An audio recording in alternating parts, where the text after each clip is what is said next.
ମୁଁ କିଛି ପକ୍ଷୀମାନଙ୍କୁ ଦେଖିଛି କେଉଁଠୁ କାଠ କେଉଁଠୁ ଆଙ୍କେ ଆଣି ଏତେ ଘର ବନାଇବା ବ୍ୟସ୍ତତା ହୋଇଯାଉଛନ୍ତି କି ନିଜ ପର ବି ଧ୍ୟାନ ରଖିବା ତାଙ୍କମାନଙ୍କ ପାଖରେ ଟାଇମ୍ ଟିକେ ନାହିଁ।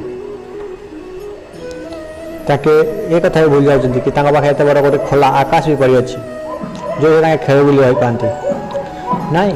ତାଙ୍କେ ଘର ବନାଇବା ଏତେ ବିବ୍ରତ ହୋଇଯାଉଛନ୍ତି କି ତାଙ୍କେ ସେ ଘର ବନେଇବାରେ ହିଁ ସେମାନେ ମରିଯାଉଛନ୍ତି। ସେମିତି ଆମ ମଣିଷଙ୍କ ବି ଏମିତି କିଛି ହେଉଥାଏ।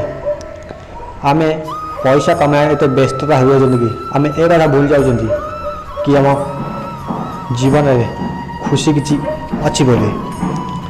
ସବୁବେଳେ ଗୋଟେ କଥା ଧ୍ୟାନ ରଖନ୍ତୁ, ଜୀବନ ବଞ୍ଚିବା ପାଇଁ ହୋଇଥାଏ,